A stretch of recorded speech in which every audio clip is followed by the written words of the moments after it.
So, do you want to go first and introduce yourself? Yeah, sure. So I'm Moritz from OpenEarth. We are a team based in Berlin, part of the tech family. So you might have heard about Tech Open Air, which has been and is still one of the biggest European tech events. We are part of the tech family and sister company of Tech Open Air, which you might have heard about, one of the biggest, Europe's biggest tech festivals. 20,000 participants last year. Of course, this year all events as also Europe Days happening online. And our mission is not only help companies to access the DACH region with communications, but really to work on eye level, hand in hand with these companies such as Atomico, Pipedrive, Quandu, Vinted, Scout, all kind of really ambitious startups from seed Series A onwards, but also other companies transforming into the digital area. And I'm with in the PR field for around 7 years for tech companies, 20 years more or less in the media business. And since a while already working very close. We're working for OpenEarth in the tech scene. Yeah. All right, cool. Let me just introduce myself real quick. I'm Nico. I'm managing partner at Next Media Accelerator here in Hamburg. We have done about 75 investments in very, very early stage startups from Europe and Israel. And we only invest in startups that do something in the media industry. So that's, content distribution, publishing technology, edtech, whatever there is. And what we usually do when we don't have the Corona pandemic, we bring startups to Hamburg for half a year, invest 50,000 euros, and then connect them with everyone in the German-speaking media ecosystem. And since that DACH region is the biggest region in Europe, I think this is very worthwhile for startups. And we have done 3 investments in Israel so far, and we'd love to do more. Moritz, a quick question to you, just to do this fireside chat thing. What do you think are the biggest obstacles for startups from Israel when they come to Germany? Well, it's the relevance for the German media. What we see is that many founders, not just like if they're from Israel or for Germany, they're very product focused. And the switch to understand the media game and the value for the journalist might be a bit more tougher for Israeli companies than German companies. So the big question any Israeli company startup should ask themselves when approaching German journalists, why should this journalist write about an Israeli startup which is not actually like already a big player in Germany in the DACH region? What is the news anyway? What can we tell them? What a German startup might even not tell them. Okay, and do you think that the focus, lots of Israeli startups have this focus on edtech. Is that something that's problematic because we already have so many edtech startups in Germany and the landscape is quite crowded? I don't think that this is like impossible, but you should definitely consider what you can add on the things any German startup is already telling. So if you just if I'm a German journalist and if an Israeli company repeats basically the same stuff which a German founder who's already well known and who has some reputation in Germany tells the media the same message, then I won't get into the media basically. So if I have some insights from Israel, I don't know if they're data driven, if it's a study, if it's whatsoever, if it's a complete new approach, but which can be proved, then it might be that I get access to this kind of journalist with the right connections. Okay, and what do you think a startup has to do in Germany to get noticed? Obviously attend the TOA conferences, but what else should they do? Best thing would be working with us. What they should first check if they have the relevance for the media. This should be like, are they big enough? If it's just very early stage, I would say don't go like, don't basically push your effort for German media work, because your chances to get really in are very low.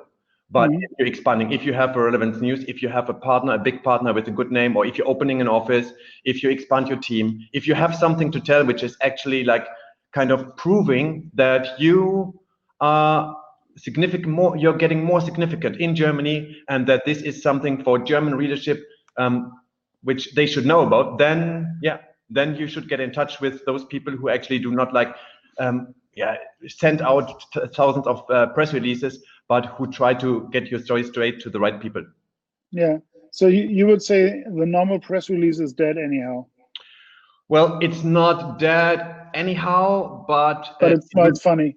I mean that you send out like a press release, and then you will find like this kind of news in the next day in the daily press. These days are more or less over. Nowadays, if you have a good press release which provides some information, this might be additional value for journalists to really understand what you want to tell them. But again, then you should focus on the purpose of the press release, which is providing facts and figures and some informations which are really relevant to the journalist and which he can easily understand and get out of it. And in addition to these one-on-one talks and interviews, etc. And which conferences should founders go to? Of course, the Tech Open Air. Of course. But I mean, you have I assume that there are others around. You have some like Bits and Pretzels. You have these names. You have Noah, you have Tor, you have Bits and Pretzels, and then you have the big European festivals, of course. You have Pirate Summit in Cologne for the bit younger companies. I mean, the players are still more or less the same. And then in addition to this, you can consider if you want more to get involved in the corporate world, if you get in touch with Bitkom, with a more like established traditional IT institute. And would you say that regardless of the industry a startup is in, Berlin is the place to be? Or would you say, Germany's pretty spread out and has lots of clusters focusing on different industries or technologies, and so would you make sense Berlin? Would you say Berlin makes sense regardless of what you do, or would you say look for, like if you do automotive, look for Stuttgart or Wolfsburg, and if you do, other tech like cyber, go to Bochum or that kind of stuff? How would you define that? So personally, I mean, I live in this city for 17 years. I would advise anyone to go to Berlin. But from a professional point of view, you have seen, like, we always run the State of European Tech Communication for Atomico, for example. And if you check this report, you can see a trend towards a more like decentralized, a bit more decentralized tech scene in Germany. So yes, you should definitely consider the network aspect. Regarding automotive, I'm not sure if Berlin is on the way to, or Berlin-Brandenburg region is on the way with Tesla to be the new mobility hub. Let's see, let's wait, future will tell. But definitely, we see a kind of decentralized movement regarding different verticals. Ruhrgebiet is also like trying to get foothold into like logistics, etc. I mean, Scoutby is also like more from the south, so you will have these kind of, I mean, Baden-Württemberg is very strong traditionally in the industrial sector, so you might have some benefits, some synergies if you really focus on a B2B logistics side to get there and to partner with these established corporates. Although I would say logistics, media, commerce, that's Hamburg, but what do I know? I only live there. When considering this huge market that we have in Germany, Austria, Switzerland, and let's say a startup comes to Berlin to start out in the heart of Europe, what would you say are the biggest challenges, like apart from the weather? When a startup moves to Germany, opening like office, trying to get access to the market. Okay. Exactly. And in what kind of field are we talking about? Is it B2B? Is it B2C? What kind of business model? Just very general. Like, when you touch base in Germany and you want to start grow your business here. You mentioned before that Germany is very decentralized. I think that's a huge topic. And then, of course, the question is, how can you ideally start out in this bizarre world that we call Germany, where it's cold and rainy and all that? Yeah. So if we're talking about product launch, then, for example, we work very close with Pleo. I've just mentioned, which is automating every company spendings, and we see that localization gets increasingly important. Which means you don't have like one platform which hits all different kind of markets, but that you should, especially in the B2B tech field, that you should consider different regulations, different automation tools which you then need to implement. And in addition to that, you should consider the German Mittelstand if you approach them. I think we have increasing number of startups which currently develop IT solution for this B2B B2B field. And then you should consider that they don't like speak English, all of them. You should consider the German language aspect. And if you're having like media, we work with companies who don't have a German native spokesperson here based in Berlin, but who have like a spokesperson, a country manager who only speaks English. This is possible nowadays. It had been a couple of years, it had been a bit more trickier. Nowadays, it's possible. Also podcasts, we see that they offer also in German and English versions, which has like a couple of years like not been that high number. Okay, podcasts anyway, the number is increasing. And regarding opening office or administrative stuff, I mean, I'm not the right person to talk to. I have not opened a company abroad, so But you also see this shift from predominantly speaking German to more and more companies being able to have conversations in English, right? Yeah, definitely. Yeah, I mean, with the Mittelstand, if you have this kind of B2B solution for the Mittelstand, then you should consider definitely to have like a strong German, to double check your language and the localization, that everything is correct, because I think they definitely care a lot about any spelling and presentation on the website.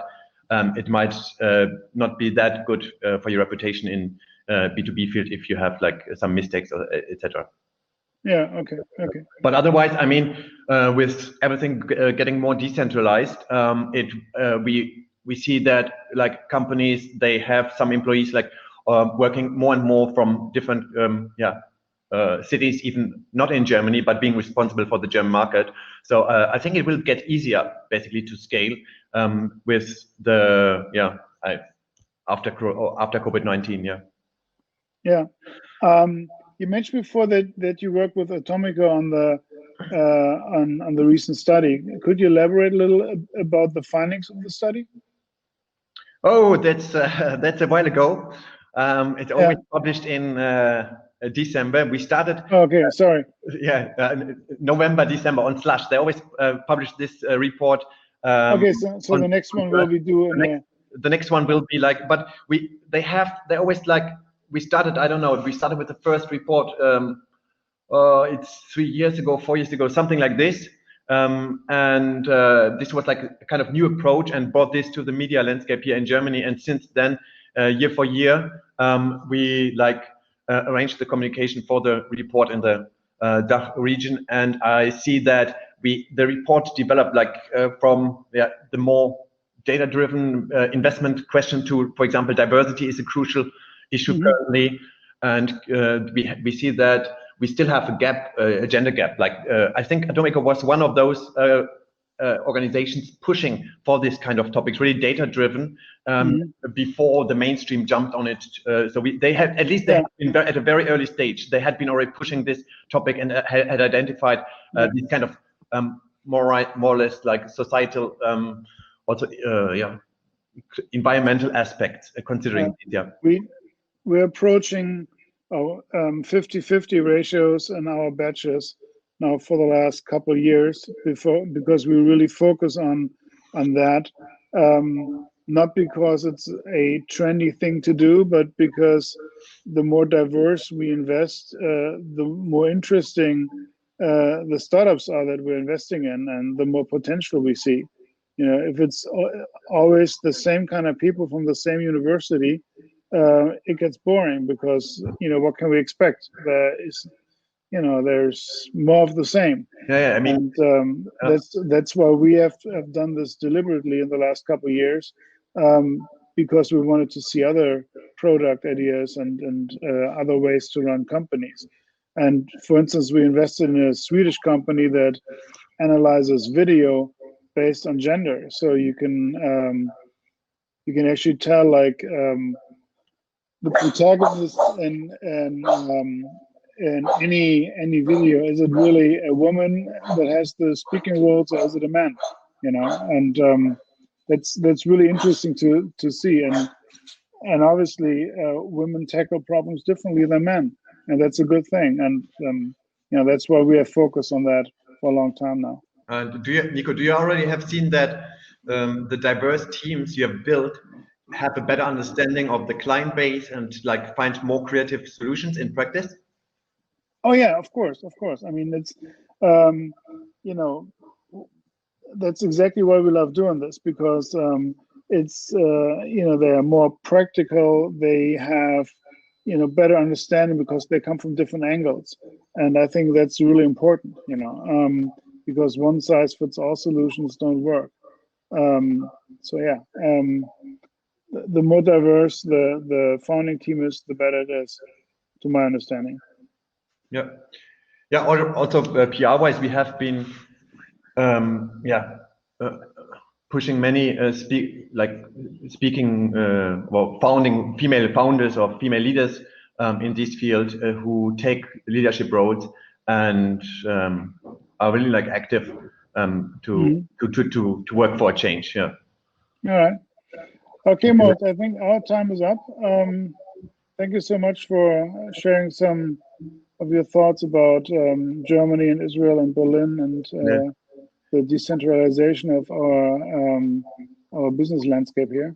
And I hope to meet you in person again when this COVID-19 stuff is over, hopefully soon. Thanks, Nico. My pleasure. And in the masterclass, I think it's at around lunch, I will illustrate do's, don'ts, typical things you should and shouldn't do if you want to approach German media. Interesting. All right. See you then. Bye-bye. Bye-bye.